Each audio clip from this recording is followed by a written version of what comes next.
University of Notre Dame proudly presents its marching band, the Band of the Fighting Irish.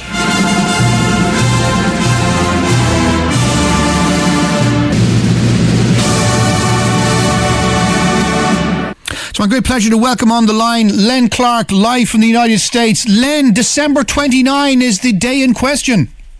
20 days, and Notre Dame began practice yesterday in preparation for Clemson in the Cotton Bowl. The winner of that game will face the winner of the Alabama-Oklahoma game on January 7th. That's a Monday night in Santa Clara, California for the national championship. And Declan, last week I promised you I was going to try to get the director of athletics, Jack Swarbrick. Well, Jack had a commitment, but I got the next best person. It's an individual who has been covering Notre Dame athletics for over 30 years. He's a graduate of the University of Notre Dame. He played baseball and was a Monogram winner. But what is more important is that he was very good friends with the former athletic director at Notre Dame, Moose Krause, who actually played for Knute Rockne. And so here's an individual who has connections that go all the way back to the glory days when Notre Dame was put on the map as far as a football program. It's my privilege to introduce to you, Declan, and listeners in Dublin on Dublin City FM, On the Ball, Mr. Tim Prister, senior writer for Irish Illustrated. Gentlemen, thank you for having me. You're very welcome to the program, Tim. So, Clemson, they don't cross the paths of the Fighting Irish that often. They do not. Now that Notre Dame has an affiliation with the Atlantic Coast Conference, it'll happen a little bit more frequently. They played 3 years ago at Clemson, 2015, and Clemson will come to Notre Dame in 2 years during the regular season. So this will be 3 times in 6 years that they'll play each other, and there's no mistaking Clemson's very good. Notre Dame's going to have to play its best football of the season to beat Clemson, and vice versa. Clemson will have to play its best football against the toughest opponent that it has faced this season in Notre Dame. Just to give our listeners an idea of what sort of a task faces the Fighting Irish, Clemson have been either number 1 or number 2 the last number of years in college football, have they not? They have been. Dabo Swinney, their coach, has done a tremendous job. In the last 7 years, they're averaging 12 wins per season, and they have developed a great football program. They're consistent. Brian Kelly said on Saturday, a couple things that they do. Their players don't leave early for the NFL, so they maintain a veteran football team. And they've had great continuity with their coaching staff as well, with their coordinators, especially Brent Venables, their defensive coordinator. So it's a great program. Notre Dame, of course, a great program in its own right, with tremendous tradition dating back many years. But Clemson clearly has become one of the powerhouses of college football in recent years. Now, the last time that the two sides came together, according to a very reliable source, namely yourself, where I got off the website, is that in 2015 it was a 2-point game. It was, and it occurred amidst the remnants of a hurricane. It rained all night. It was a really special night in the Memorial Stadium at Clemson. A tremendous atmosphere there. Notre Dame fell behind early, but staged a furious comeback, and they were within a failed 2-point conversion of tying the game late. So, this series, as you mentioned, is not one that runs real deep, but in recent years it was competitive and really looking for a great game on December 29th because, as I said, it is the toughest game, the toughest opponent for both teams. Now, Len, if I can turn to you for a sec, the fact this game is on a Monday night is fantastic because we get to preview it the day before. Well, that's the national championship game. Yeah, sorry, yeah.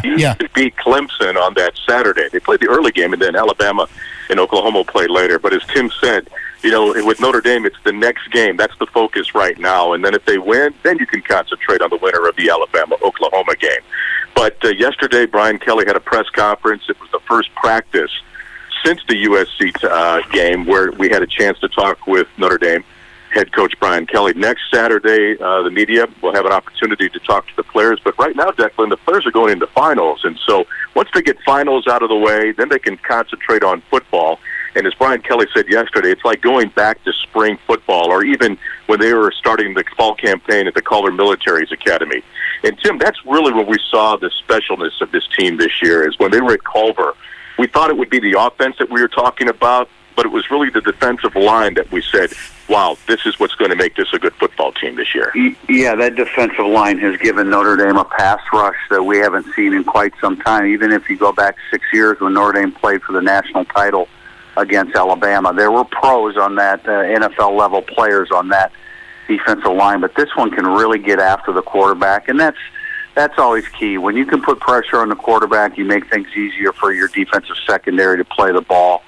And they are second in the country out of 130 FBS teams in terms of yards allowed per pass attempt, and that's always a great indicator because that just means that you can't throw the football down the field with any kind of confidence that you're going to move the football up and down the field. So it's a really, really talented defense. I think this is a more well-rounded Notre Dame football team on offense and defense than 6 years ago.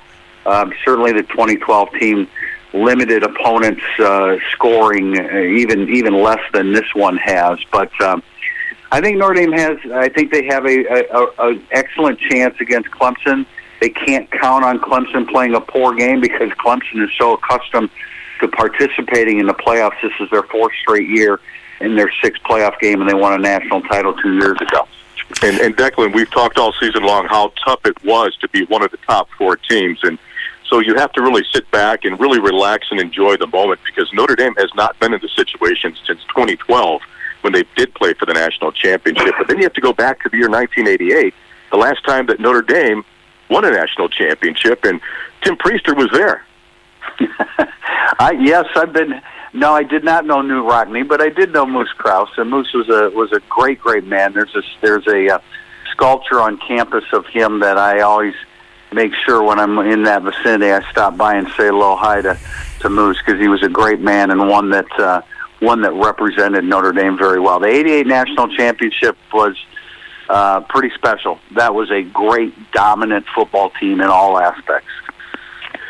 Now, Declan is a sports reporter over in Dublin, covers many GAA events and field hockey and what have you. But in preparing for this phone call, Declan, it's amazing that Tim has been in this industry covering Notre Dame football for 30 years. And this is before the internet and Twitter and social media.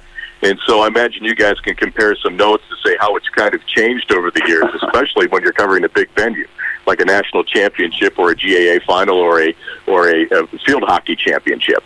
Well, in recent times, I mean, I recently covered an Ireland Soccer International, and there's a room organised where the guys can set up their laptops and they can file their reports, from the comfort of the offices underneath the grandstand at the national venue.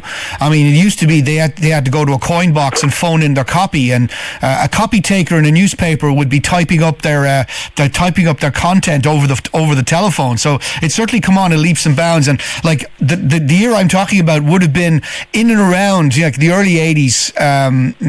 Was a time I actually had experience of working in a newspaper as a part-time job in my summer vacation while I was a student. And we used to see the copy takers taking the copy when I worked in the newsroom. So we've come a long way with regards to that. I mean, you can literally sculpt a piece and just email it, and then lo and behold, it's in tomorrow morning's newspaper once you get it in before the deadline, of course. It's a lot easier to be a reporter, I think, these days than it used to be. What do you reckon, Tim? Oh, no doubt about it. The immediacy that we can spread news now is amazing. I can remember, it sounds like we're contemporaries, Declan, because I graduated from Notre Dame in 1982, and that's when I began covering Notre Dame football. And, I can remember going on the road and having great trepidation and concern that I would be able to even send my story back successfully. It was hard enough doing the job, let alone having the technology for it to work. So I can remember when the fax machine came in vogue, we thought that was a huge breakthrough because when in doubt, you could send hard copy back via fax machine. So, and what a wonderful upgrade that was on what the previous situation had been.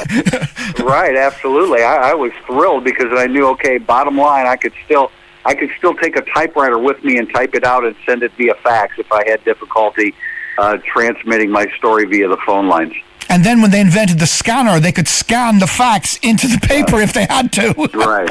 Yeah, pretty amazing. I mean, in the grand scheme of things, it really wasn't that long ago That was the technology that we had to deal with. That's one thing.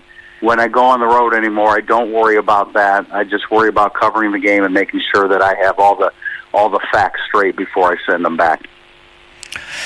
So it's Clemson. We know that. We know who they're up against, and we know it's a mammoth task. But it's one I'm sure the Notre Dame guys are going to relish. No doubt about it. I think a lot of people have indicated, well, Notre Dame should cling to the underdog role because nobody's giving them a chance to win, and I get that. I think everybody in a competitive setting wants to use that card where people are disrespecting you. But I would offer the flip side that Notre Dame's 12-0. They feel they belong in this game, and they do belong in this game. They are capable, if playing their best game and forcing Clemson into some mistakes, they are capable of winning it. So I don't think that don't think they're looking at this like, hey, nobody believes in this. We'll prove them wrong. Certainly, that's a factor in it, but they believe they belong here, and rightfully so.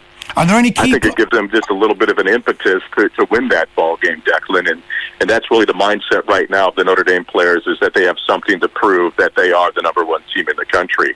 And I know we're getting late in the show, but we need to talk about that game coming up in Dublin in a couple of years. Tim has been over to Ireland a couple of times to cover the Fighting Irish.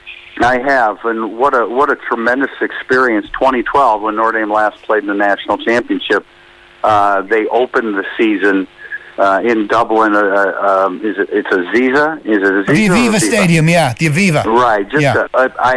I've been covering Notre Dame actually for 37 years, and have been all over the place covering Notre Dame football. That stadium is, to me, the most spectacular stadium that I've been in. Yeah, it's the home of our national rugby and national soccer teams. In fact, it's jointly owned by the Soccer Federation and the Rugby Football Union of Ireland. A beautiful facility, beautifully designed. It was a great experience when we were over there. And Declan, you probably walked by Tim because you were both at the game. I wasn't at the 2012 game, unfortunately. I couldn't get accreditation for it, but I'm pretty sure I'll get it this time around. I was also there in the mid-'90s when Notre Dame played the Naval Academy at Croke Park. Yes, yeah. Mm-hmm. That's even bigger than the Aviva by about 25,000 seats. Right.